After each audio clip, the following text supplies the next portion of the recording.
Oke, terima kasih. Selamat sore semuanya. Assalamualaikum warahmatullahi wabarakatuh. Wabarakatuh. Oke, makasih teman-teman semua yang udah hadir hari ini. Yang luar biasa, yang barusan ikut ambis langsung ikut kelas STAN. Habisnya ikut STAN akan ngabis lagi. Pokoknya STAN, ambis gitu ya. Nah, oke. Teman-teman, insya Allah hari ini kita akan sharing perihal STAN khususnya, kedinasan khususnya STAN. Mulai dari mungkin prosesnya, nanti tip and triknya, dan nanti di stand-nya tuh kayak apa gitu ya. Dan alhamdulillah kita kehadiran tamu yang luar biasa. Tentunya selain Mas Tito, kalau Mas Tito memang sudah luar biasa gitu ya. Kalau saya biasa di luar ya. Nah, gitu. Nanti kita kehadiran Kak Raffi namanya. Kak Raffi adalah dari Semansa Pekalongan yang alhamdulillah di tahun itu kalau nggak salah satu-satunya anak Pekalongan yang keterima stand. Benar ya Kak Raffi ya? Gitu ya. One and only saat itu yang keterima STAN. Nah, nanti kita akan dengarkan apa yang akan disampaikan Kak Raffi gitu ya. Dan ini soal halnya hybrid gitu ya, on off, online dan offline. Ya, gitu ya. Jadi teman-teman yang nanti ikut di Zoom gitu ya, ikutin sampai selesai karena ini sangat berharga. Jarang-jarang kita kedatangan anak STAN karena salah satu anak STAN-nya sudah resign dari STAN yaitu Mas Ferry Irwandi ya. Gitu ya. Gitu ya. Gitu ya, kita kedatangan adik kelasnya ya. Nanti kita akan sharing banyak hal, nanti mungkin ada sesi tanya jawabnya gitu. Jadi harap disimak dengan baik gitu ya. Mungkin itu saja dari saya. Takutnya malah saya kelamaan jadi saya pengisinya nanti ya. Oke, saya serahkan langsung ke Kak Raffi gitu ya. Boleh kasih aplaus buat Kak Raffi? Oke, silakan Kak Raffi. Ya, waktu dan tempat dipersilahkan. Oke.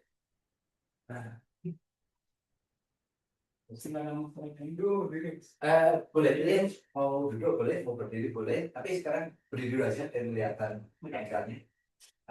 Jadi dulu udah bisa. Dulu dulu ya. Coba udah dicoba kan? Udah. Udah.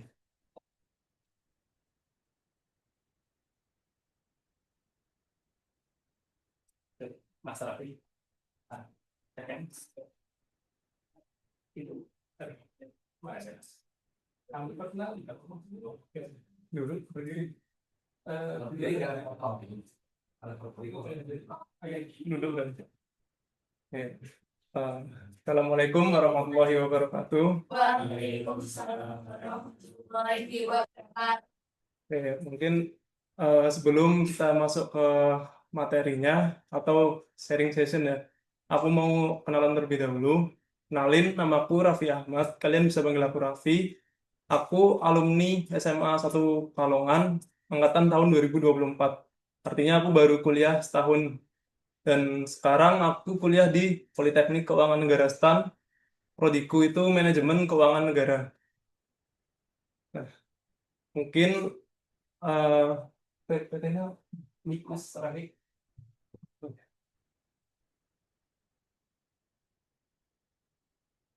Boleh sambil berdiri nggak? Boleh, boleh silakan. Oke.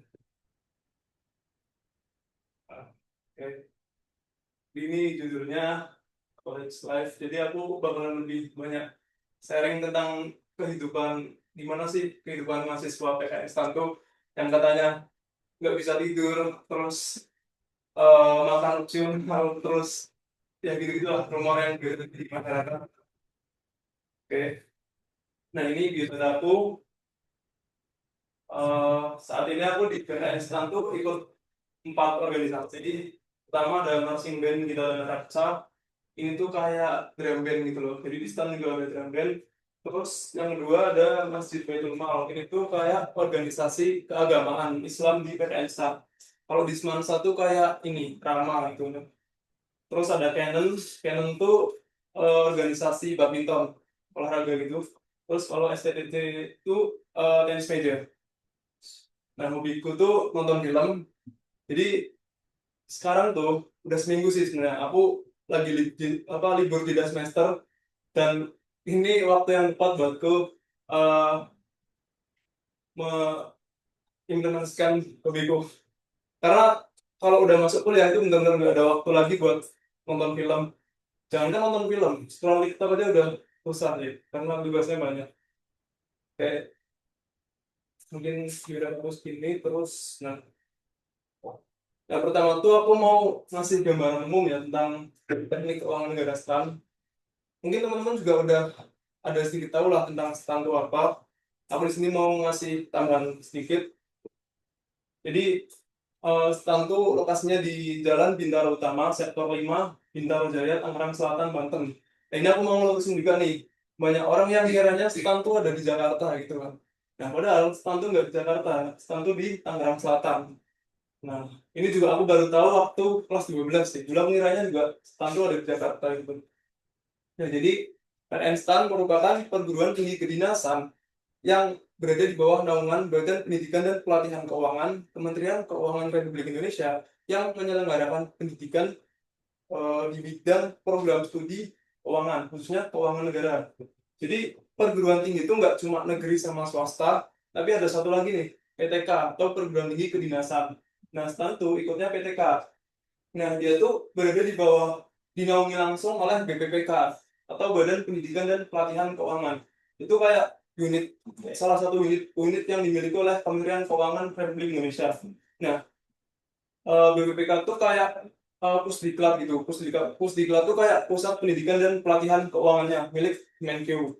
Nah, biasanya kalau misalkan eh, lulusan dari PTN atau PTS gitu pengen daftar CPNS itu ntar bakalan misalnya dia daftar CPNS formasi Kemenkeu nih, ntar dia tuh bakal ada pelatihan dulu di Pusdiklatnya Kemenkeu selama berapa bulan gitu.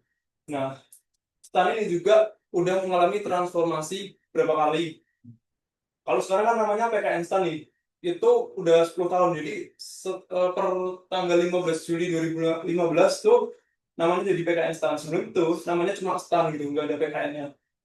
Nah, sebenarnya sebelumnya juga udah banyak berubah gitu. Cuma aku kurang tahu sejarahnya gimana. Eh, terus, oh ya, PKN STAN ini juga menyelenggarakan pendidikan di program studi diploma. Jadi semua prodi di STAN tuh semuanya tuh diploma, nggak ada S1 apalagi S2 tuh nggak ada. Nah, per tahun 2021 STAN tuh cuma ada diploma 4. Jadi diploma 1 dan 3 itu udah nggak ada. Itu dulu adanya sebelum COVID. Cuma setelah COVID itu ada kebijakan baru, semuanya tuh program studinya diploma 4. Nah, di sana kita bakalan belajar tentang bagaimana cara kita tuh buat mengelola keuangan, khususnya keuangan negara. Next. Nah, ini ada program studi yang ada di PKN STAN. Jadi, per tahun 2021 atau setelah COVID, STAN tuh cuma ada 3 prodi. Yang pertama tuh ada D4 Manajemen Keuangan Negara. Nah, ini prodi yang aku ambil. Nah, di angkatanku, prodi Manajemen Keuangan Negara ini menjadi prodi yang dengan jumlah kuota paling banyak. Terus yang kedua ada D4 Akuntansi Sektor Publik, dan yang ketiga ada D4 Manajemen Aset Publik. Nah, di antara ketiga prodi ini, sependek pengetahuanku ya, yang cuma ada di STAN tuh yang manajemen keuangan negara sama manajemen aset publik. Kalau yang dengan sektor publik ini, setahu tuh di UGM ada. Kalau di kampus lain aku kurang tahu. Nah, terus itu apa? Penerimaan dan transfer itu, jadi di STAN tuh ada yang namanya konsentrasi. Nah, aku ambil contoh yang prodi manajemen keuangan negara dulu ya, yang prodiku. Jadi, di semester 1, 2, dan 3 tuh mata kuliahnya tuh udah dipaketin dari lembaganya gitu. Jadi kita nggak bisa milih. Alias ya, ya udah kita ikutin aja, suka nggak suka kita ikutin mata kuliah yang ada. Ntar di semester 4 baru kita ada yang namanya konsentrasi. Konsentrasi itu kayak penjurusan gitu loh. Ini manajemen keuangan negara tuh bukan ini ya, bukan fakultas tuh bukan. Dia udah prodi gitu. Cuma di dalamnya ntar ada konsentrasi lagi dibagi jadi dua antara penerimaan dan treasury. Nah, kalau penerimaan, kita tuh bakal belajar tentang pajak dan bea cukai. Kalau yang treasury perbendaharaan. Nah, ini ntar tuh kita milih, tapi belum mesti di ACC juga sama dosen. Jadi tetap ntar yang nentuin di akhir tuh si dosennya itu. Nah, terus gimana supaya kita tuh bisa keterima di konsentrasi yang ingin kita pilih? Nah, jadi di semester 1 dan 2 itu tuh matkulnya itu masih dasar banget gitu. Masih banyak matkul pengantar gitu ya. Oh ya, informasi juga buat kalian di STAN tuh ya, walaupun akuntansi ya, tapi hampir 95% mahasiswa itu mahasiswa IPA guys. Maksudnya di SMA-nya tuh jurusannya IPA. Kayak di kelasku aja tuh ada 27 orang, itu yang dari PS itu cuma satu. Ini aku bukannya eh, memandang sebelah mata anak IPS, bukan ya, tapi emang nyatanya gitu. Cuma satu yang anak IPS, sisanya anak IPA semua di kelas itu. Nah, di semester 1 dan 2 tadi mata kuliahnya tuh masih banyak mata kuliah basic pengantar gitu. Nah, ntar di semester 3 itu ada mata kuliah yang bakalan dijadiin pertimbangan sama dosen buat nentuin kita tuh cocoknya di penerimaan atau telusuri. Contohnya, di semester 3 itu ada mata kuliah pajak namanya, perpajakan dasar gitu. Nah, kalau misalkan nilai pajak kita tinggi, ntar tuh dosen bakal mempertimbangkan kita buat masuk konsentrasinya penerimaan. Sedangkan contoh lain ada mata kuliah PSP atau penganggaran sektor publik. Nah, itu lebih relevannya dengan pembenaran. Jadi kalau nilai kita di mata kuliah PSP itu tinggi, ntar dosen bakal ngeprioritasin kita buat masuk ke konsentrasi telusuri gitu. Nah, terus juga di STAN tuh ada rumor konsentrasi yang lebih favorit gitu. Nah, kalau yang aku dengar ya, yang lebih favorit itu yang penerimaan. Karena kenapa? Itu sebenarnya nggak ada alasan secara pastinya. Cuma mungkin ya karena jumlah kuotanya lebih banyak sih. Kalau di angkatanku kan belum konsentrasi ya, karena aku baru semester 2. Kalau di angkatan kakak tingkatku tuh, angkatan 23 tuh, jumlah kuotanya penerimaan tuh jauh lebih banyak dibandingkan yang treasury. Terus juga kenapa, alasannya kenapa? Mungkin ya karena pajak dan bea cukai itu. Karena kan kalau aku aja dulu ya sebelum masuk stan tuh aku memandang masuk stan tuh ya karena kan hubungannya sama pajak bea cukai gitu kan. Ya mungkin karena itu sih. Cuma sebenarnya aku nggak tahu alasan pastinya apa. Kenapa kok beredar rumor kalau penerimaan tuh lebih favorit? Ya mungkin karena peluang buat penempatan di DJP atau DJBC-nya juga lebih besar kalau kita bisa masuk konsentrasi penerimaan itu.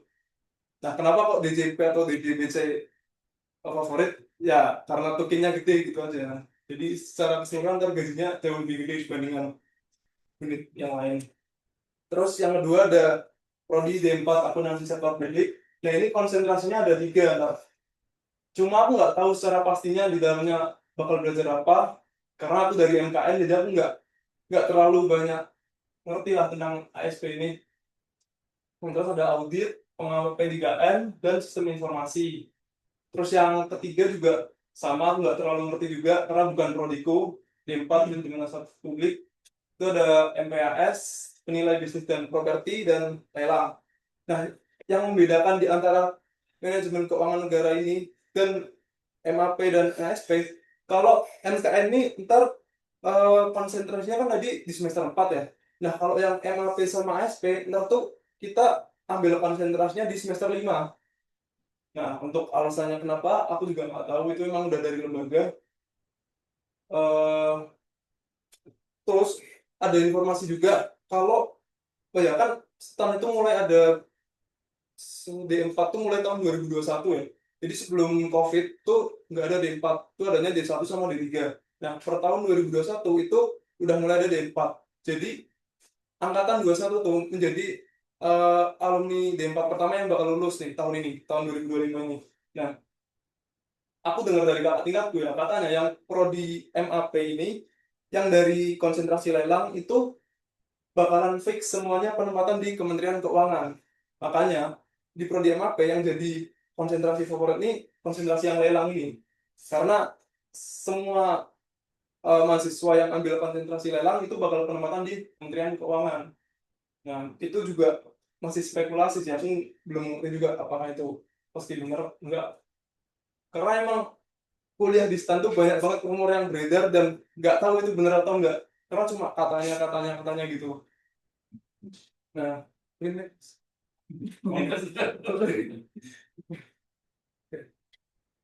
Nah, ini ada SPMB PKN STAN 2025. Aku mengacunya pada yang tahun 2025 aja ya, karena tahunku tuh seleksinya beda. Nah, ini ada 3 jalur. Yang pertama tuh ada reguler. Nah, reguler tuh dibagi menjadi dua, ada reguler A dan reguler B. Nah, reguler tuh itu kuota buat mahasiswa STAN dengan jalur semua lulusan SMA atau sederajat.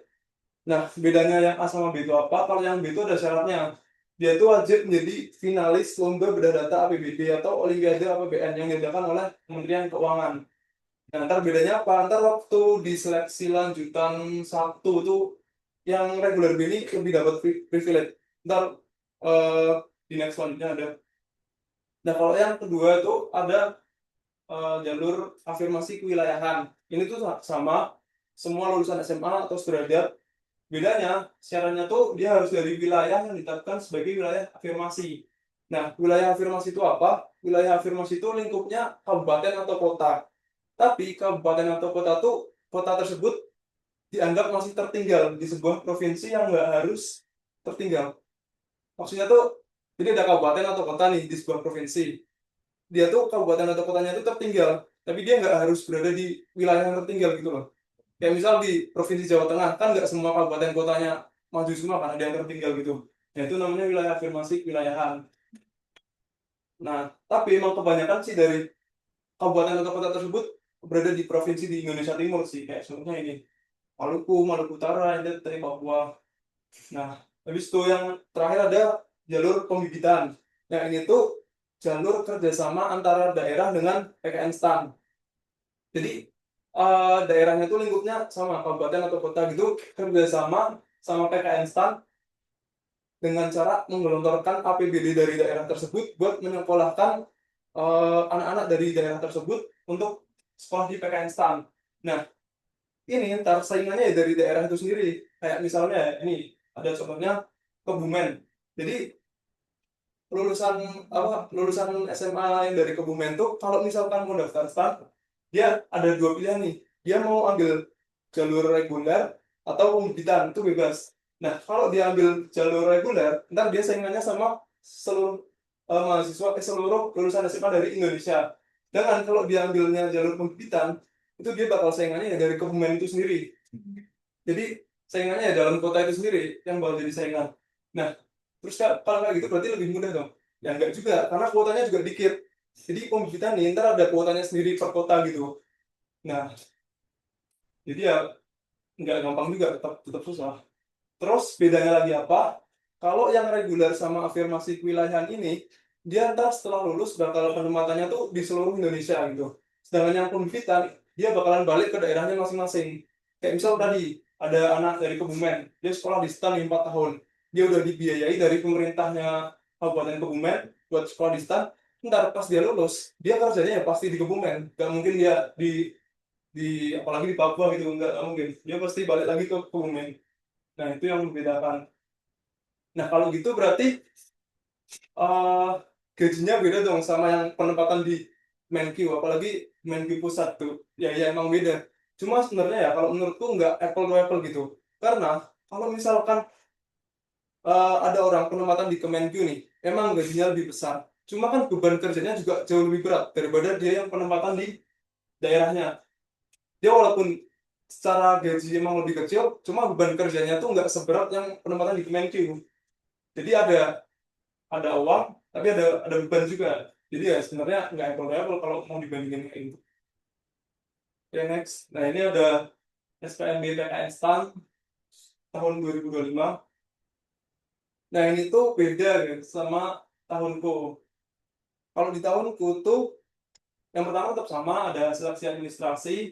Nah, itu sesuai dengan jalur pendaftaran masing-masing tuh maksudnya. Jadi ntar di sekitar pertengahan tahun tuh STAN bakal ngerilis surat pengumuman resmi gitu. Nah, itu isinya tuh mengenai ini SPMB PKN STAN di tahun tersebut. Nah, di dalam situ juga ntar tuh ada berkas-berkas yang harus disiapkan buat eh, anak lulusan SMA yang mau daftar ke PKN STAN. Nah, ntar kan tadi ada ini ya, ada 3 jalur nih, reguler, afirmasi pelayan, dan lanjutan. Ini tuh ntar berkasnya yang harus disiapin itu beda-beda. Nah, kalau saran dari aku ya, kalian tuh harus bener-bener pastiin, kalian kalau orang Pekalongan sih udah pasti reguler sih, nggak mungkin afirmasi pilihan, nggak mungkin. Pembibitan nih, aku nggak bisa bilang nggak mungkin, tapi emang sejauh ini emang belum pernah sih Pekalongan kerjasama sama PKN STAN. Jadi ya otomatis reguler yang paling mungkin. Nah, ntar di surat resmi pengumuman tuh ada eh bagiannya sendiri gitu loh, kayak yang reguler ntar berkas yang harus disiapin ini. Terus yang afirmasi wilayah ini gitu. Jadi beda-beda. Nah, itu harus benar-benar diperhatiin karena banyak juga yang gagal di seleksi administrasi karena nggak memenuhi syarat yang diminta sama si pengumumannya itu. Jadi benar-benar harus detail kayak yang diminta format filenya dalam bentuk apa, terus ukuran filenya berapa, itu benar-benar harus diperhatiin. Nah, yang membedakan dengan tahunku, kalau di tahunku seleksi administrasi itu ada nilai minimal UTBK. Jadi kalian harus daftar UTBK juga walaupun mau daftar STAN. Nah, kalau tahun ini itu nggak ada, jadi benar-benar cuma nyiapin berkas aja.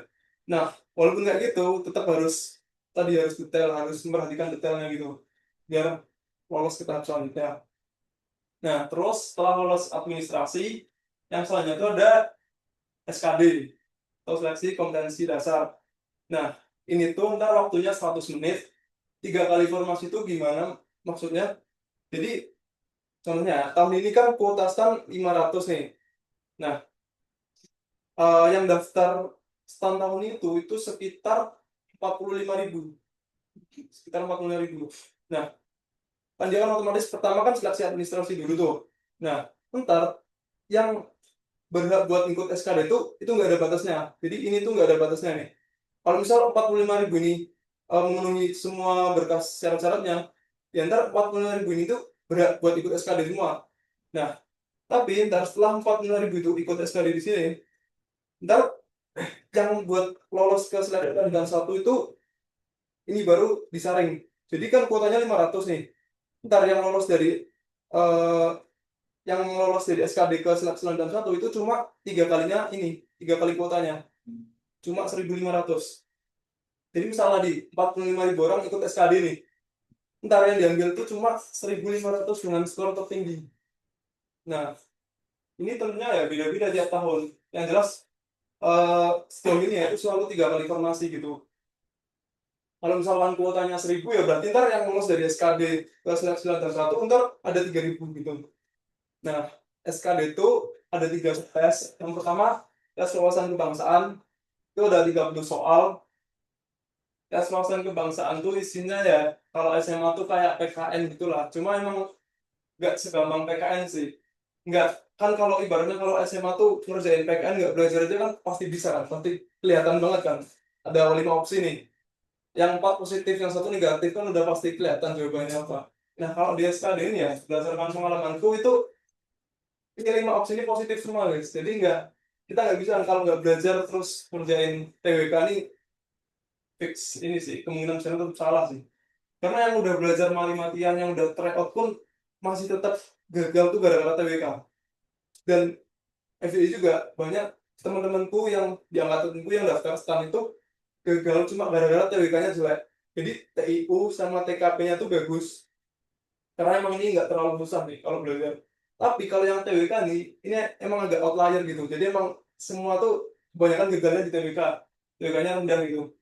Nah, habis itu yang kedua ada tes intelijensi umum. Ini tuh kayak matematika dasar gitulah.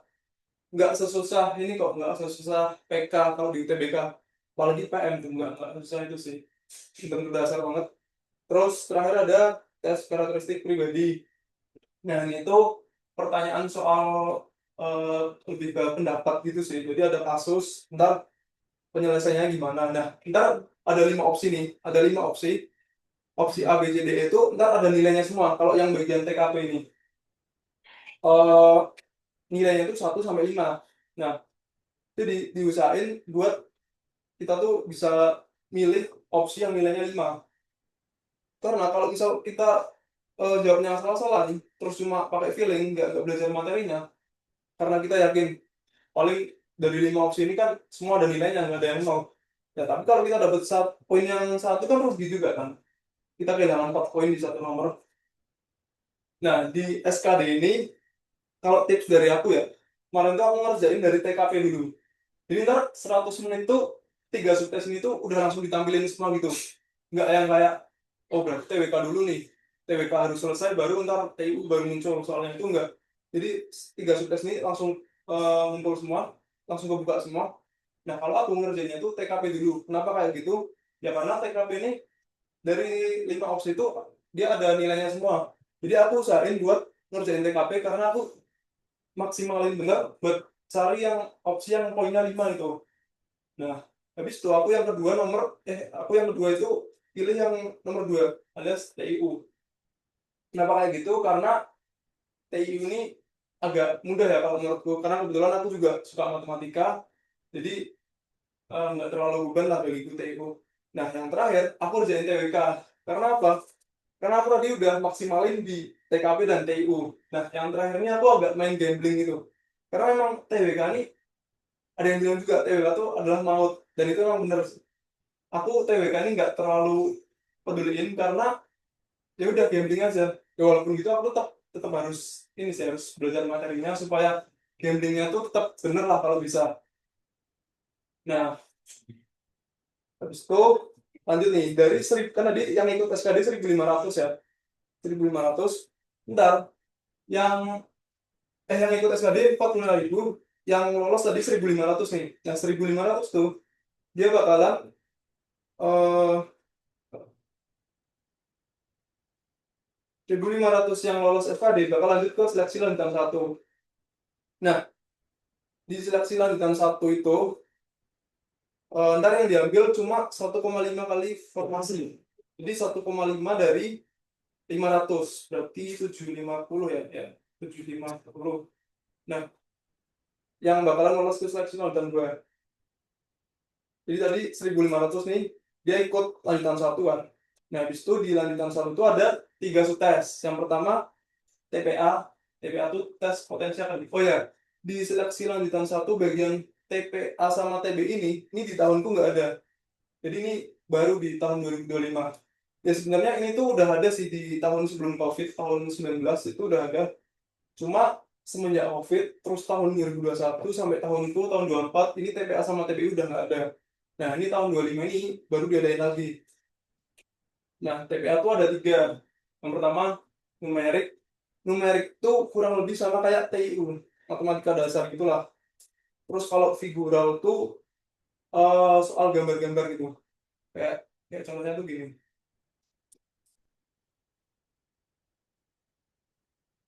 Ada, nah kebetulan kemarin tuh aku juga dapet plottingan buat ikut ini apa, uji coba TPA TBI buat tahun ini. Kalau soalnya figural tuh gini. Nah, ada kotak ini. Ntar tuh di sini ada gambar apa, misal ada segitiga, terus ini lingkaran, terus ini persegi. Nah,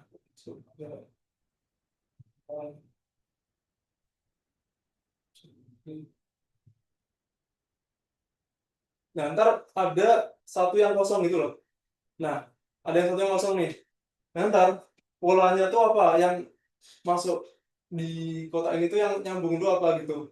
Tapi gambarnya nggak simpel ini. Gambarnya tuh ruwet banget. Jadi kayak satu kotak ini tuh ada banyak elemen gitu loh.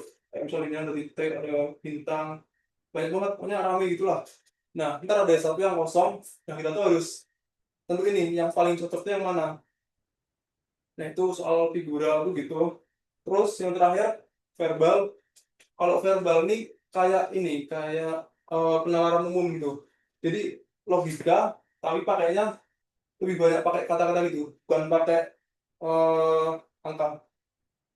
Nah, TPA nih masing-masing dari ketiga ini itu jumlahnya 40 soal dan waktunya 40 menit.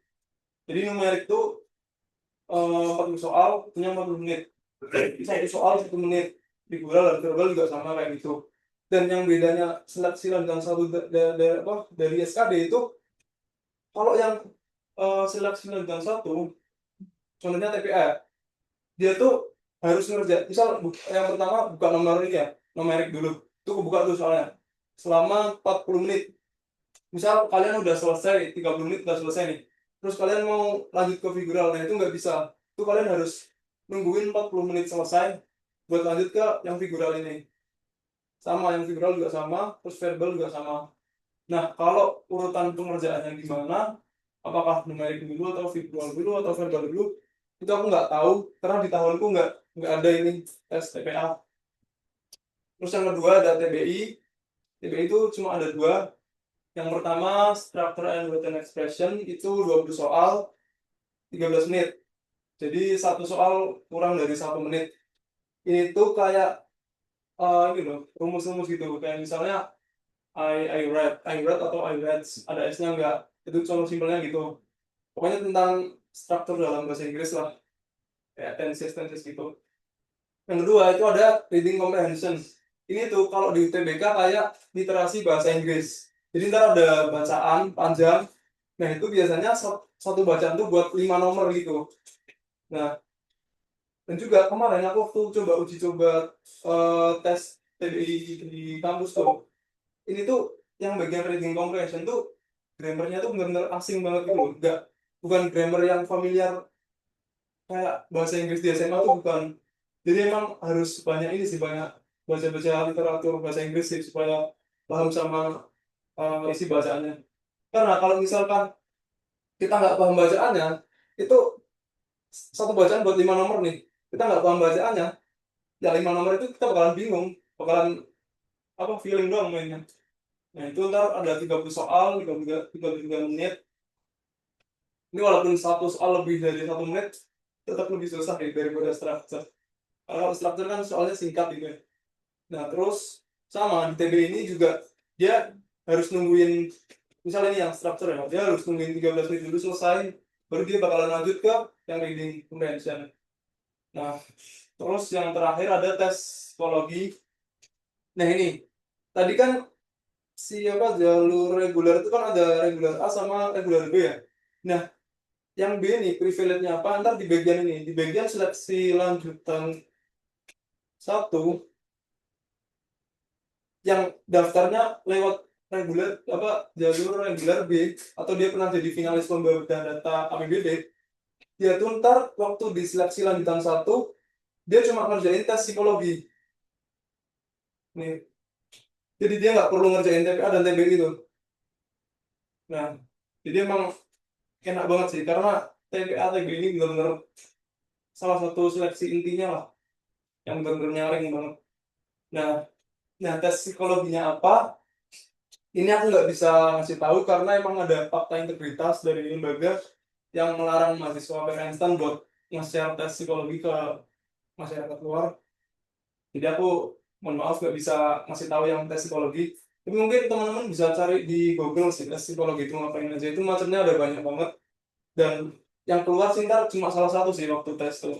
Tapi aku nggak bisa ngasih tahu yang mana karena emang nggak boleh dari lembaga.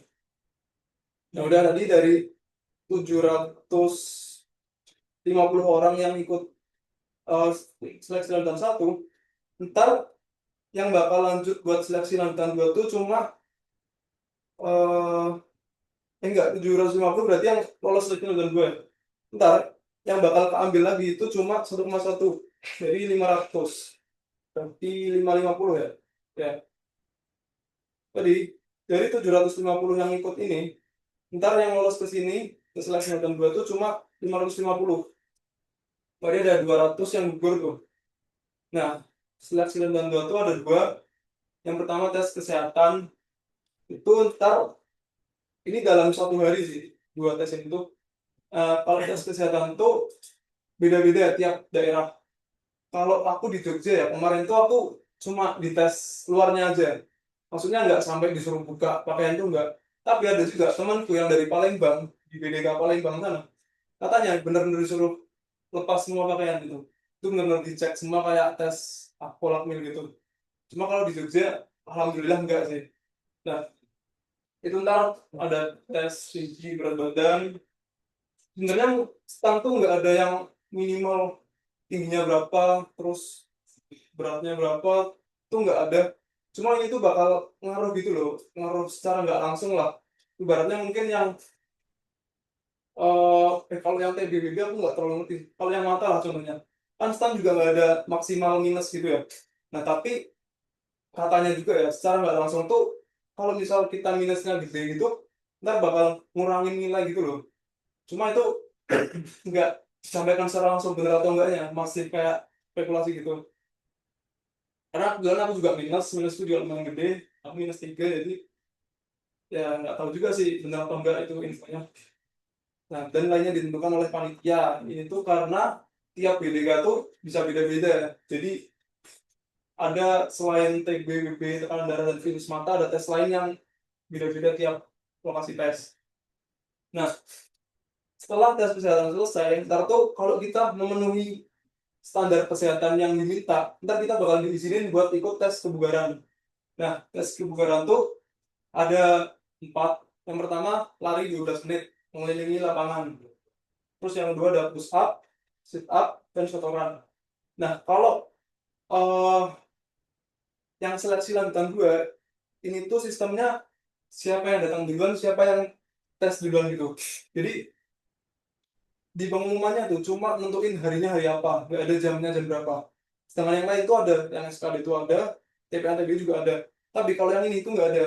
Jadi cuma diumumin hari ini. Misal aku hari ini tes nih. Nah, tapi aku datang ke lokasi itu jam 7. Ya udah aku ntar mungkin tesnya bakalan jam 9 gitu.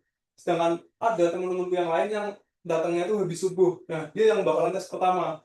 Nah, kalau saran dari aku ya, itu datang habis subuh. Karena kenapa?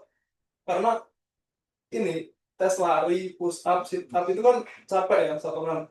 Ntar cuma dikasih waktu cuma bentar doang, kayak cuma 1 menit atau 2 menit gitu buat minum. Nah, kalau kita latihannya selama ini tuh cuma kayak misal sore ini aku mau lari, cuma lari doang nih, nggak sekaligus sama push up, sit up. Terus besoknya baru aku mau latihan push up, kayak bisa-bisa gitu loh latihannya. Nah, itu bakalan susah. Karena ntar waktu tes itu bener-bener bareng, jeda waktunya cuma 1 menit lah. Itu cuma disuruh minum, habis itu langsung berat lagi. Jadi kalau saran dari aku ya, kalau mau latihan fisik tuh lebih baik langsung sekaligus dulu. Misal kalian sore ini mau lari, nah setelah selesai lari, ya udah langsung latihan push up, sit up satu orang. Jangan push upnya besoknya gitu, bakalan nyiksa diri sendiri waktu tes. Nah, habis itu dari 550 orang ini ntar bakalan ikut seleksi wawancara. Seleksi wawancara ini ntar sifatnya semi daring atau eh jadi kita datang ke tempat tesnya, cuma ntar wawancaranya itu lewat Zoom dari pusat langsung. Yang wawancara ini dia orang-orang dari stand-nya sendiri, stand sama Kemenq gitu. Jadi kalau aku ya kemarin itu milihnya di Jogja, ya aku datang ke BDK Jogja, tapi ntar yang wawancara aku tuh bukan dari orang Jogja sendiri, tapi orang dari pusatnya langsung. Ntar tuh dimasukin ke kamar gitu, satu orang satu kamar, kamarnya kecil. Nah, di situ udah ada laptop tuh sama udah ngebuka zoomnya. Nah, di situ juga udah ada 2 orang yang siap buat wawancara aku. Jadi sifatnya semi daring. Nah, kalau saran dari aku ya, di tes wawancara ini yang paling penting kalian ngomong apa adanya aja, jangan ngarang, apalagi bohong tuh jangan. Karena stan tuh paling anti banget sama orang yang bohong. Itu kalau kalian nilai di tes-tes sebelumnya tinggi, jadi top skor gitulah. Tapi pas diwawancara kalian bohong, itu bakalan langsung gugur. Karena kenapa? Karena salah satu nilai dari Kementerian Keuangan tuh menjunjung tinggi integritas. Jadi STAN tuh sangat nggak banget lah buat orang-orang yang suka bohong. Nah, mungkin dari seleksinya ada yang mau tanyain nggak? Jelas udah. Ya yang paling berat sih, menurutku yang paling berat ya SKD sih sama seleksi tahun 1. Ini kalau buat orang yang nggak suka belajar ya, karena emang ini dua-duanya itu kan isinya materi semua kan, antara SKB sama semester 1. Tapi kalau bagi aku tuh tipe orang yang suka belajar kan. Jadi menurutku yang paling susah tuh malah di sini. Karena aku mager kalau disuruh olahraga, jadi emang agak berat sih di tes kebugaran. Oke lanjut. Ah, Untuk yang tes kesehatan untuk tes kesehatan ini kira-kira untuk maksud apa ya? nah itu sebenarnya di surat resmi pengumumannya tuh nggak dikasih tahu. Cuma, hmm, aku nggak, ya aku tahunya salah info juga ya. Berapa ya? Nggak dikasih tahu sih, jadi ya sebanyak-banyaknya aja dalam 1 menit tuh. Dan jangan berhenti lah. Kalau misalkan yang aman ya, aku kata kakak tingkatku ya, karena kan nanya juga ke kakakku kemarin, itu ya di atas 40 lah, 40 lah kalau bisa, jangan di bawah 30 lah, itu cowok ya cowok. Kalau cewek pun harusnya lebih banyak sih, karena kan push up-nya cewek kan beda kan, push up-nya cewek kan ototnya nempel ini kan, jadi dia lebih ringan, jadi bakal bisa lebih banyak sih harusnya kalau cewek. Kalau cowok sih 40 lah, aman, 40 aman banget, 40 aman. Kalau lari itu 2,4 lah, 12 menit, 2,4 tuh aman, aman banget juga, 2,4 kilo.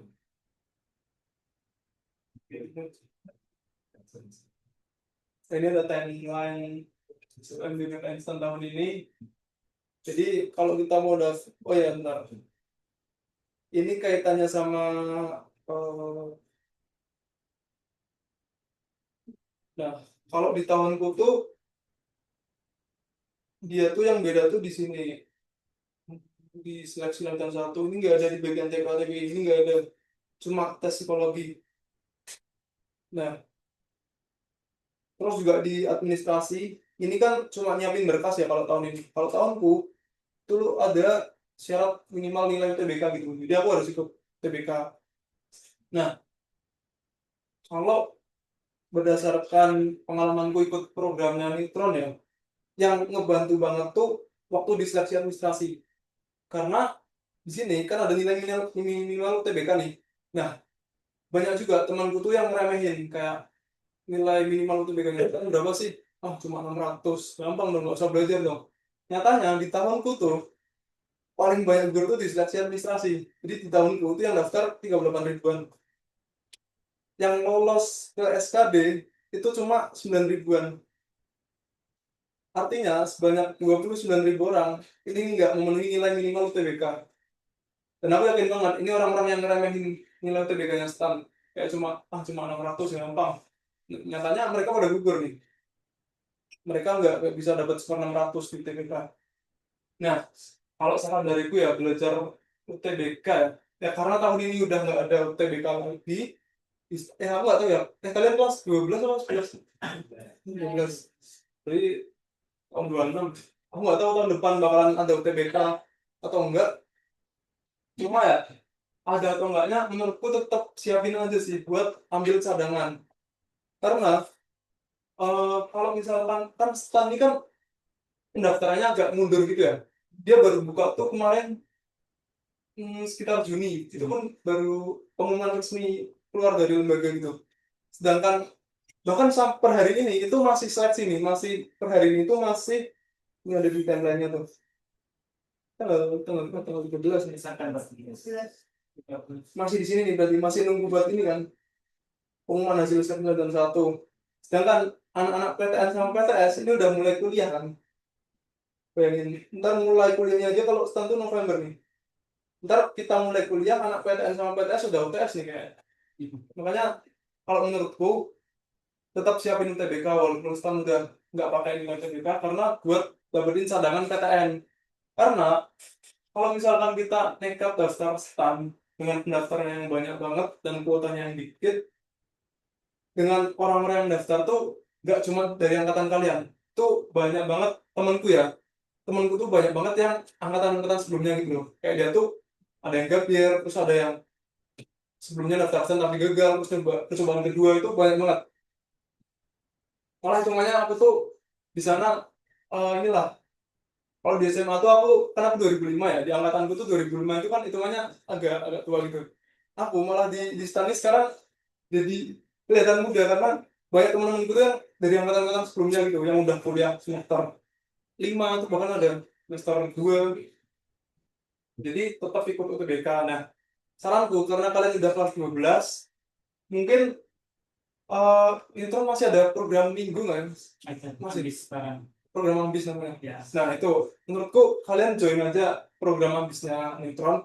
Karena apa? Karena soal-soal UTBK tuh bener-bener relevan banget sama soal yang dikasih sama programnya Nitron. Jadi bahkan Hamin berapa tuh sebelum UTBK itu beda program nih, bukan program itu namanya itu yang habis. Nah, kalau yang program minggu tuh mulainya tuh akhir tahun loh. Biasanya apa? Oktober ini. Nah itu saranku mending kalian ikut karena apa? Karena supaya kalian tuh terbiasa buat ngerjain soal-soal yang susah, tapi sebenarnya tuh ada caranya, sebenarnya tuh gampang gitu loh. Nah, kalau misalkan kalian nggak tahu caranya, kalian bakal ngabisin waktu di satu soal. Padahal aslinya tuh soal itu tuh gampang, ada caranya. Nah kalian nggak tahu itu kan rugi banget kan.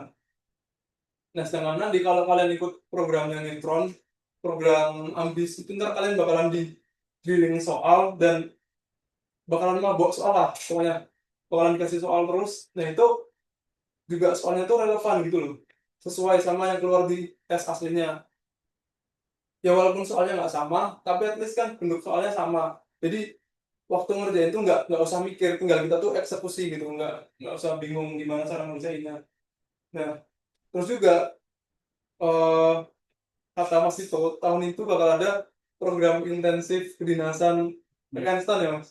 Nah itu ntar tuh kalian tuh bakal diajarin Neutron tuh bakal ngajarin SKD sama TPA TBI. Nah ini menurutku juga kalian wajib banget buat join. Karena kenapa? Karena SKD adalah maut, beneran nggak bohong. Bayangin tahun ini ya dari 45.000 nih, kan SKD udah kelar ya. SKD itu kan sih SKD 11 sampai 26 Agustus nih. Udah pengumuman ya udah keluar nih. Dari 45.000 orang yang lolos SKD itu cuma 1.500, bayangin.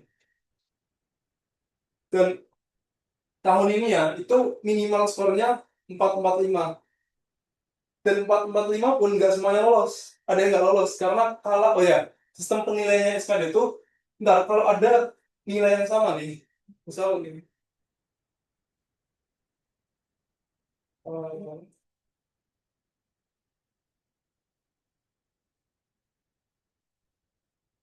misal ada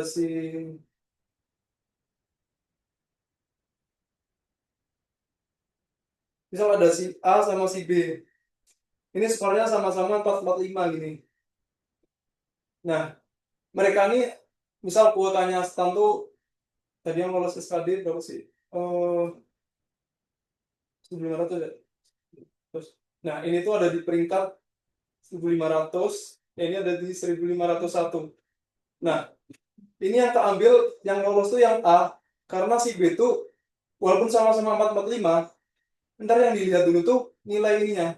Nilai yang pertama tuh dilihat tuh ini TKP-nya.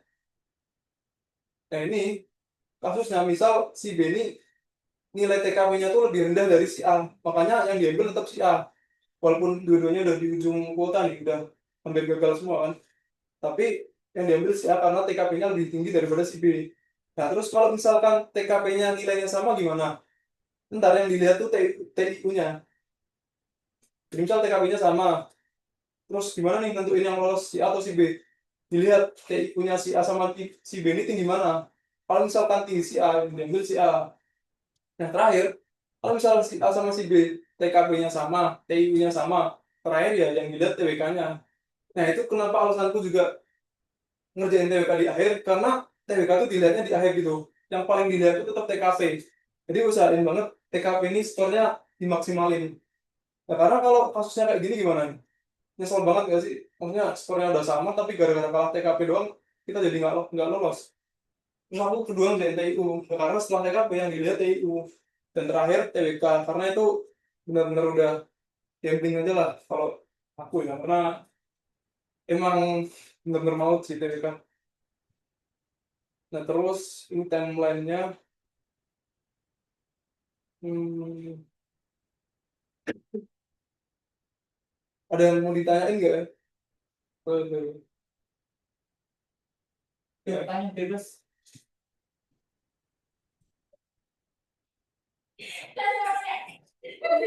Oke. Eh, jadi kan tadi dan kami itu kan wawancara.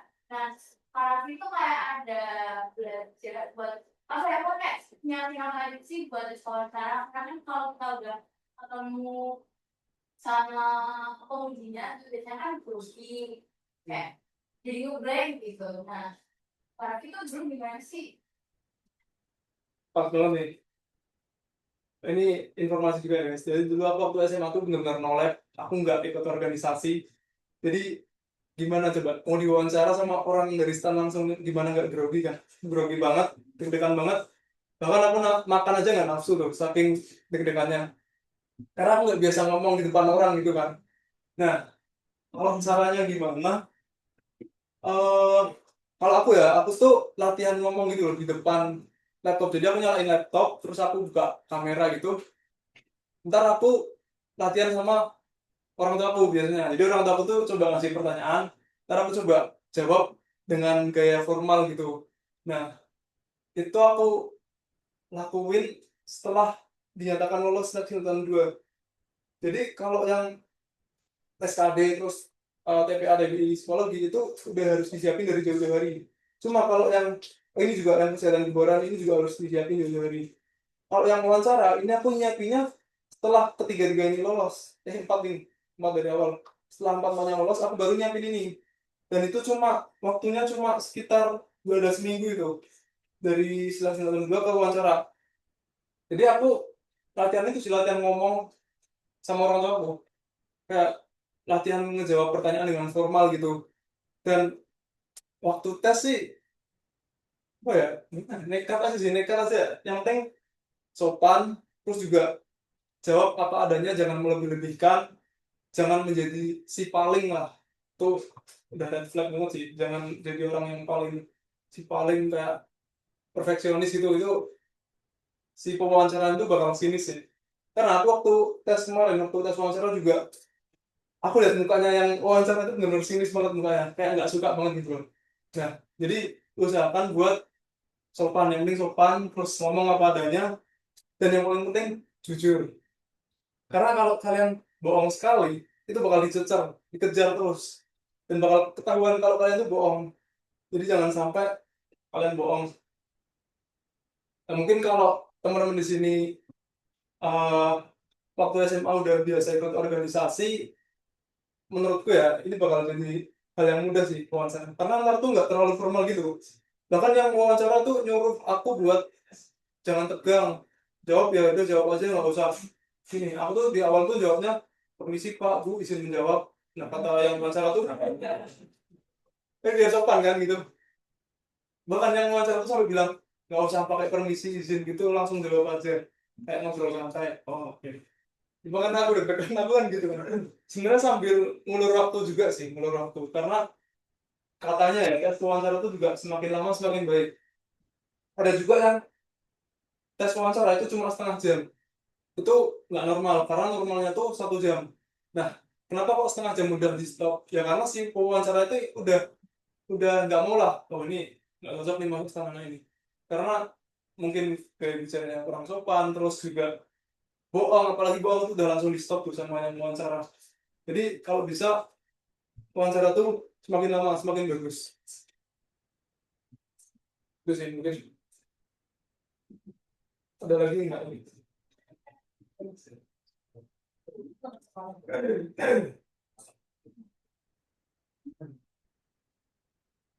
Nah, kalau boleh tahu program intensifnya Nitron itu tahu sistemnya gimana ya? Secara detail gak ada yang Nanti. nanti deh lebih lanjut. Oke. Udah ini mobilnya kan jelas. Ngomong langsung dari sumbernya lo ya nih. Nah, kalau jujur ya, aku tuh waktu tahun lalu tuh sebenarnya pengen ikut program intensif kedinasan dari Nitron. Cuma Nitron tuh nggak ngadain. Jadi aku belum tahu nih sistem yang bakal diadain Nitron buat SKD-nya gimana. Aku belum tahu. Apalagi TPA TBI. Orang di ya, tahunku aja ini tes, 2 tes ini tuh nggak ada. Jadi aku nggak ngerti gimana sih. Ntar mungkin bakal diumumin sama Mas Tito. Cuma saranku tetap ikut aja sih. Karena program-program yang diadain Nitron tuh bener-bener apa ya, ngedrilling soal gitu loh. Jadi waktu tes itu bener-bener nggak asing sama soal-soalnya. Walaupun soalnya beda, tapi tipe soalnya sama gitu. Jadi enak banget. Apalagi apalagi waktu UTBK di bagian penalaran umum itu bener-bener plek di plek sama. Bahkan waktu membaca soal, belum selesai membaca soal pun aku udah ngerti, oh ini polanya soalnya nanti. Opsinya pun sama kayak yang dikasih di neutron. Sama tuh bukan berarti sama soalnya sama, maksudnya tipenya itu benar-benar sama. Jadi bakal ngebantu banget kalau kalian ikut program-programnya neutron. Nah, ini timeline. Untuk sekarang tuh masih di sini, masih nunggu pengumuman hasil seleksi dan satu. Ini ada data kuota dan jumlah daftar PKN STAN. Ini aku ambil data dari tahun sebelum COVID dan setelah COVID. Nah, jadi di tahun 18 sama 19 nih, kita lihat kalau pendaftarnya itu banyak banget nih. Bahkan jauh banget kalau dibandingin yang setelah COVID. Nah, ini kenapa? Ini ya, karena mungkin dulu tuh seleksi administrasinya tuh nggak ada UTBK. Beda sama, oh yang 25 nggak ada juga. Beda sama yang 4 ini. Jadi dulu tuh nggak ada UTBK. Nah, kenapa kok UTBK itu ngaruh? Ya karena kalau ibaratnya kalau orang mau daftar STAN terus disuruh daftar ke, kan daftar UTBK itu artinya daftar PTN ya. Orang mau daftar STAN nih, disuruh daftar PTN dulu kan males nggak sih kalau orang yang benar-benar nggak ini ya, maksudnya nggak all in buat mau kuliah di STAN gitu. Jadinya pendaftaran makin dikit setelah ada tes UTBK buat seleksi administrasi itu. Terus juga kemungkinan lainnya apa? Mungkin sekarang tuh udah banyak orang yang tahu kalau lulusan STAN tuh nggak semuanya penempatan di Kementerian Keuangan. Itu yang terkenalnya dengan Kementerian Sultan itu. Nah, sekarang lulusan STAN tuh udah disebar ke semua instansi pemerintahan di Pemda kayak Pemprov, Pemkot, terus BUMN pun ada katanya. Nah, artinya apa? Artinya ya orang-orang udah nggak terlalu minat buat daftar STAN. Ya karena kalau penempatan di Pemda itu pemerintah daerah, ya ini kita bahasnya soal tunjangan kinerja tetap realistis saja. Emang gajinya itu nggak bakal sebesar kalau penempatan di Kementerian Keuangan. Makanya orang-orang udah nggak terlalu minat buat daftar di STAN. Nah, tapi walaupun kayak gitu ya tetap masih ada yang penempatan di Menq, tetap masih banyak, cuma nggak semuanya, itu aja sih. Jadi ya ada yang bilang faktor IP juga itu yang nentuin, terus faktor nilai SKD, habis itu faktor SKPM. SKPM itu kayak keaktifan organisasi waktu kalian kuliah, itu yang nentuin penempatan juga. Jadi kalau misalkan faktor-faktor itu bagus, ya kemungkinan buat penempatan di Kemenq-nya masih tetap ada. Jadi ya nggak usah mikir yang ngapain sih daftar STAN orang belum pasti penempatan Kemenq. Ya kalau kayak gitu mending dari awal nggak usah daftar, karena kalau kayak gitu kan berarti ngincer ini ya. Maksudnya kan kita bakal jadi ASN nih kalau daftar STAN. Kalau kayak gitu ibaratnya kita egois cuma buat pentingin diri sendiri lah, cuma ngincer ngincer gajinya gitu misal, nggak niat benar-benar buat ngabdi ke negara gitu. Mending nggak usah. Atau juga dosenku pernah bilang ini, kalau kamu mau kaya jangan sekolah di STAN. Itu dosenku pernah bilang tuh, dosen anti korupsi pernah bilang gitu. Nah, ini benar-benar eh, bertentangan banget dengan persepsi orang-orang. Dulu ya, aku sebelum masuk STAN pun orang-orang tuh ada bilang kayak, oh pantesan dia kaya, dia alumni STAN, dia dulu sekolahnya di STAN, pantesan sekarang ini apa rumahnya gede gitu kan. Nah, tapi justru dosenku tuh bilangnya kalau mau kaya jangan daftar STAN. Apa nggak makin bingung kan? Orang-orang di luar sana mikirnya apa? Dosenku bilangnya gitu. Jadi eh, mungkin itu faktor yang menyebabkan daftar STAN tuh sekarang udah nggak sebanyak yang dulu. Nah, tapi kalau kita lihat di tahun 2024 ke tahun 2025 itu kan kuotanya turun ya ini. Tapi pendaftarnya malah naik. Nah, ini berarti gara-gara itu seleksi administrasinya yang sekarang tuh udah nggak pakai UTBK itu. Jadi orang-orang eh, masih ada kemauan lah buat daftar STAN karena udah nggak harus pakai nilai UTBK. Artinya yang udah kuliah, misal udah kuliah semester 5 nih, entah dia mau pakai jalur SNBP itu kecuali semansa ya, kalau semansa emang nggak boleh sih, emang udah ada fakta integritas sama guru BK udah janji ya. Kalau di sekolah lain aku nggak tahu, mungkin kalau mau nakal kan bisa ya. Udah kuliah semester 5 nih, dulu keterimanya baik-baik. Nah, dia kan nggak bisa ikut UTBK karena nomor apanya itu udah diblokir kan, dan nggak bisa ikut UTBK. Tapi kalau dengan peraturan yang sekarang, karena STAN ini udah nggak butuh nilai UTBK, ya dia tetap bisa daftar STAN. Karena dia cuma perlu melengkapi berkas-berkas saja, nggak perlu nyantumin nilai UTBK. Makanya tahun itu kuotanya naik. Jadi 40.000 walaupun kuotanya turun. Pendaftarnya naik walaupun kuotanya turun. Oke. Nah ini mungkin ada, mungkin tiap orang punya tips dan trik beda-beda ya. Cuma ini kalau dari aku, nah yang pertama tuh niat. Jadi saran gue ya, pastikan banget kalau kalian mau daftar STAN tuh itu benar-benar keinginan diri sendiri dan tanpa paksaan dari siapapun. Kan kalau kalian lihat sendiri tadi seleksinya kan banyak banget, dan yang gugur pun banyak cuma gara-gara di satu seleksi. Kayak misal tadi di sini 45.000 nih, yang eh, yang berhak buat lolos dari SKD ke sini itu cuma 1.500. Ini kan kalau kita daftarnya cuma karena terpaksa, apa mungkin kita bakal bisa menjadi bagian dari ini 1.500 yang lolos ke selanjutnya? Ya mungkin, apa ya mungkin aja, karena apa nggak mungkin sih di dunia ini. Cuma kan apa peluangnya kecil banget kan, kayak ibaratnya cuma eh ngandelin hoki doang kan kalau kayak gitu. Nah, jadi pastiin benar kalau itu benar-benar keinginan dari teman-teman. Jangan sampai kalian itu menjalani seleksi itu benar-benar karena terpaksa, karena disuruh orang tua biar jadi ASN, biar ngirit biaya karena kuliahnya gratis. Kadang orang tua kan mikirnya gitu, tapi kalian yang nggak mau ya mending jangan dipaksain. Itu kalian bakal rugi waktu dan tenaga. Karena ntar waktu nyiapkan ini kan pertama seleksi administrasi. Ini tuh ntar berkas yang harus disiapin itu banyak banget. Kalian harus ngeprint, nyekan, harus fotokopi. Nah, syukur kalau yang di rumah punya printer. Kalau yang di rumah nggak punya printer, harus bolak-balik warnet, bolak-balik fotokopian. Kan makan tenaga dan waktu, habisin uang juga. Jadi mending kalau misalkan terpaksa, menurutku nggak usah daftar. Karena kalian bakal rugi waktu dan uang. Terus juga di SKD nih, kalian kalau mau ikut SKD ntar tuh harus bayar 400.000. Ini di tahunku dan tahun ini juga masih sama sih, 400.000 buat ikut SKD. Jadi ya, kalau misalkan kita cuma coba-coba, kalau misalkan kita cuma ikutnya karena terpaksa, ini kan eman-eman banget kan uang sini, bisa buat makan seminggu ini. Nah, terus yang kedua, pastikan kalian punya tujuan yang jelas.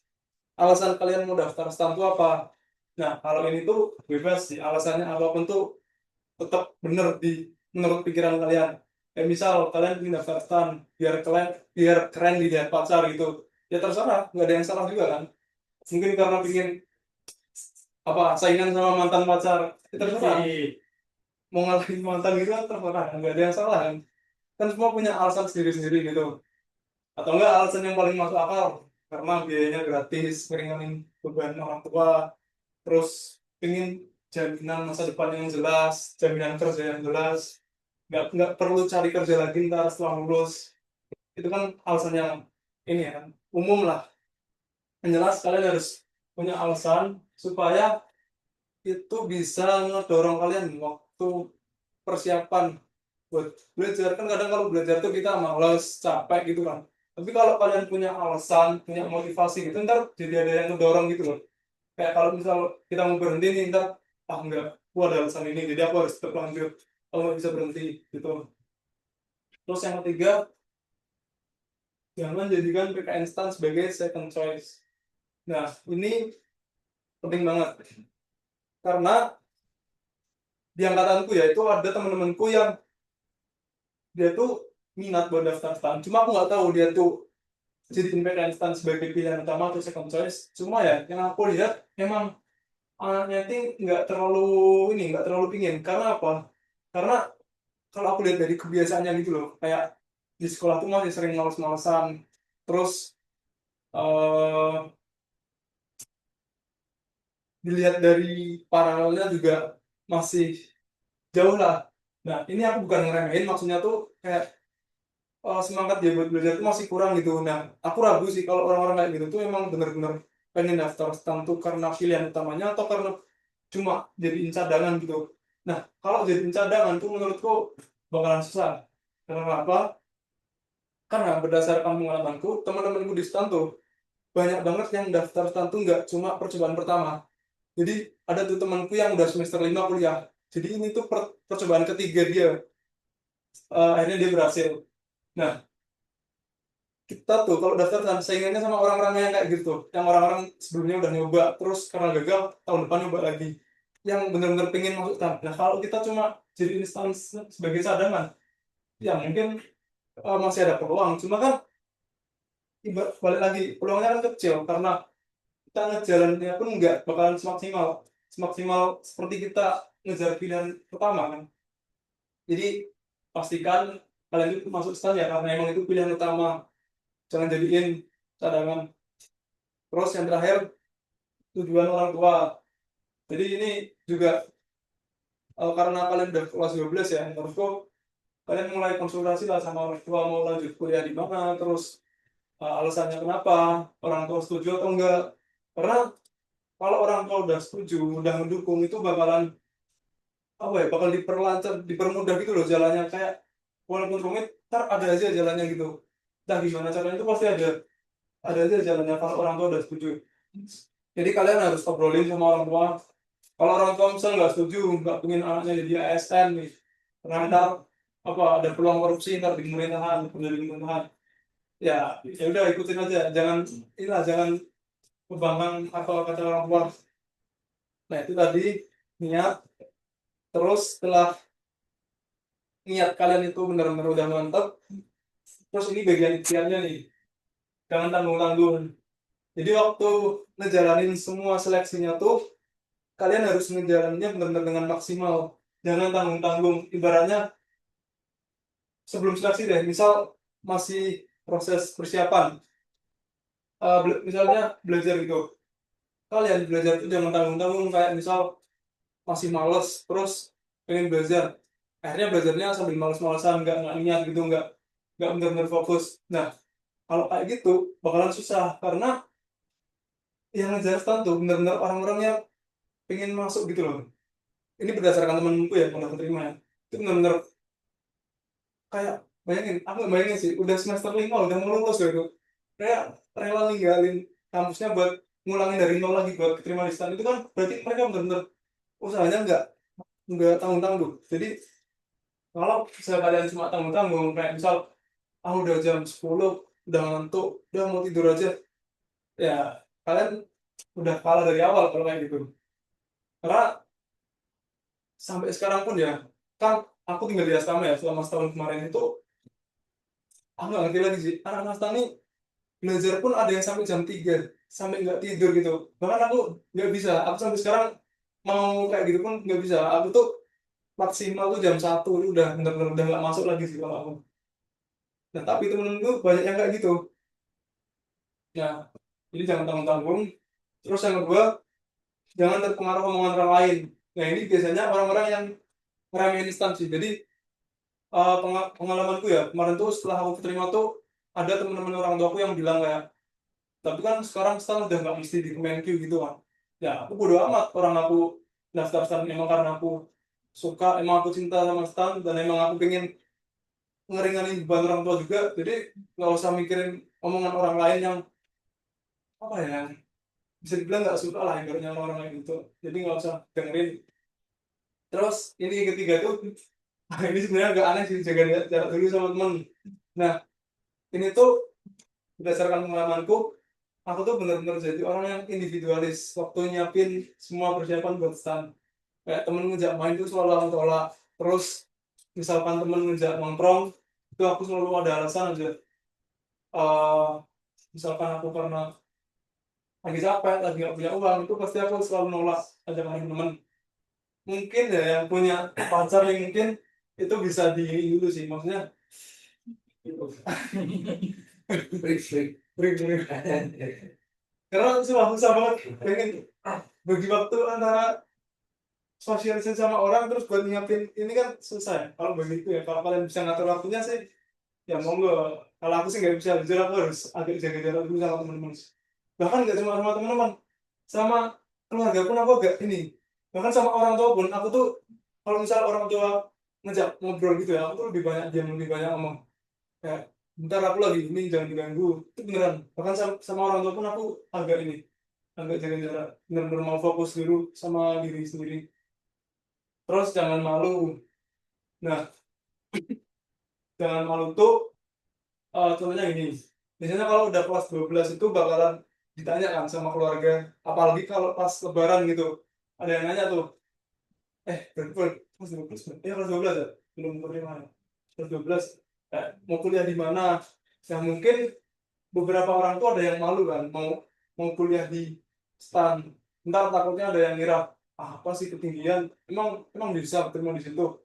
Kan mungkin ada yang kayak gitu kan. Nah, itu sebenarnya nggak perlu takut kayak gitu sih, karena kalau kita nyebutin mau kuliah di mana itu kan secara nggak langsung kan jadi doa juga kan buat buat kitanya sendiri. Secara nggak langsung mereka juga mendoakan kita kan, dan secara nggak langsung juga ini tuh bakal ngebuat kita tuh tanggung jawab guys. Jadi misalnya kalau aku contohnya kemarin tuh aku optimis banget buat kuliah lanjut di STAN. Udah aku nggak labil lagi, aku benar-benar pengen di STAN. Nah itu jadi ketika aku ditanya sama keluarga dari orang tuaku atau temen-temen atau saudara sepupuku itu, aku selalu jawab aku mau lanjut ke STAN, STAN, STAN. Bodo amat mereka mau ngeremehin aku atau nge memandang sebelah mata aku nggak peduli. Yang penting ketika aku udah ngomong STAN itu otomatis saya ada rasa tanggung jawab ya. Oh, aku udah bilang ke semua orang kalau aku tuh pengen kuliah di STAN. Jadi aku harus benar-benar mati-matian buat benar-benar bisa keterima di percobaan yang pertama. Dan itu aku nggak mau tahu, walaupun harus ngorbanin jam tidur, ngorbanin apa dan main sama teman. Bahkan kalau yang punya pacar putusin dulu, itu aku jabanin dah kalau kalau bisa. Karena aku udah ngomong ke semua orang kalau misalnya nggak terima itu aku bakalan malu. Nah itu yang yang aku pikirin tuh kayak gitu kemarin sebelum menjalani semua seleksinya. Nah, terus yang terakhir, jangan cuma coba-coba. Nah, kita tahu sendiri kalau stan itu yang daftar banyak. Jadi stan ini selama 5 tahun terakhir dari tahun 2021 itu selalu menjadi perguruan tinggi kedinasan dengan jumlah pendaftar paling banyak di antara kedinasan yang lain. Nah, makanya saingannya banyak. Kalau kalian cuma coba-coba, saingan kalian tuh kebanyakan itu bukan orang yang coba-coba, tapi orang-orang yang benar-benar pengen masuk stan, yang udah nyoba kedua, tiga bahkan. Kalau kalian cuma coba-coba, kalian dari awal aja udah kalah, niat kalian aja udah kalah. Jadi apalagi seleksinya nggak pasti kalah sih, aku bisa pastiin. Nah terus setelah tadi niatnya udah benar, terus ikhtiarnya udah dilakuin, nah ini jalur langit nih yang paling penting menurutku. Yang pertama, perbaiki hubungan dengan orang terdekat. Ini tuh kan kita pasti ini sih apa, waktu sekolah itu kan kadang nggak suka sama teman, punya dendam sama teman gitu-gitu. Nah itu inilah dimaafin dulu, atau enggak dihilangin dulu lah rasa dendam yang ada di teman-teman gitu. Karena kita kalau dendam sama orang tuh, ini aku berdasarkan pengalamanku sendiri aja deh. Aku kan kadang juga dendam sama orang gitu kan, nggak suka sama orang. Itu lama-lama kita capek sendiri nggak sih? Walaupun kita nggak ngapa-ngapain, tapi kita ada rasa nggak enak sama orang itu kan capek sendiri kan. Nah, kalau aku mending udahlah, nggak usah mikirin dulu, maafin aja. Udah inilah ibaratnya, lupain aja, nggak usah terlalu nggak suka gitu. Karena kalau enggak, kita tuh bakal pikiran terus gitu loh.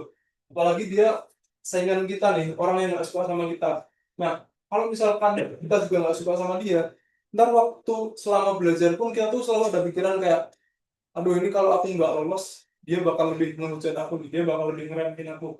Nah, kayak gitu kan. Makanya mending dari awal tuh nggak usah ada dendam sama temen atau sama keluarga mungkin atau tetangga.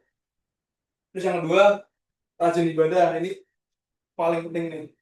Nah, mungkin karena aku Islam ya, nah ini dari sudut pandang Islam aja mungkin.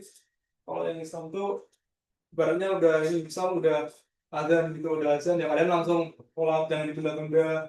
Terus Jangan suka sholat di akhir waktu kalau nggak ada kepentingan lain. Terus coba buat lakuin sunnah-sunnah kayak misal puasa sunnah, sholat sunnah itu kalian juga bisa coba. Dan itu emang berat banget sih. Eh, Apalagi aku ya yang notabene tuh tipe orang yang malas. Aku jujur aja aku tipe orang yang malas. Apalagi soal ibadah ini benar-benar masih kurang banget lah aku. Cuma aku pun awalnya nggak percaya kalau ada jalur orang itu. Aku awalnya nggak percaya, tapi ini tuh kayak sering FYP gitu loh di TikTokku. Terus aku kan penasaran kan, emang bener kan jalur orang ini tuh. Nah aku coba buat buktiin sendiri. Aku buktiin buat ibaratnya buat benerin diri sendiri lah, supaya hubunganku sama Tuhan tuh jadi lebih baik gitu. Dan itu alhamdulillah terbukti. Jadi kalian juga bisa coba. Terus yang ketiga, evaluasi diri sendiri. Jadi kalian tuh harus coba buat mikir lah, selama ini tuh kalian udah ngapain aja, udah perasaan siapa sih yang udah kalian sakitin gitu. Itu buat evaluasi supaya kalian tuh kedepannya nggak ngelakuin hal-hal lagi yang bisa menyakiti perasaan orang lain. Karena doanya orang yang terzolimi itu kan manjur banget ya. Nah kalau mereka ngedoain kita yang enggak kan bisa bahaya sendiri buat kita. Nah terus terakhir, muliakan orang tua, yaitu lebih ke selalu minta doa sama orang tua lah. Kayak setiap setiap sebelum kalian tuh tes, kalian bisa minta doa ke orang tua supaya tesnya tuh dipermudah, diperlancar, eh, dan nggak dipersulit gitu. Karena restu dari orang tua itu emang benar yang paling penting sih. Bahkan mungkin aku bisa terima distan tuh mungkin sebagian besar tetap gara-gara doa orang tua aku. Aku yakin banget kalau kemampuan itu cuma sedikit, sebagian besar tetap karena orang tua, doa dari orang tua aku.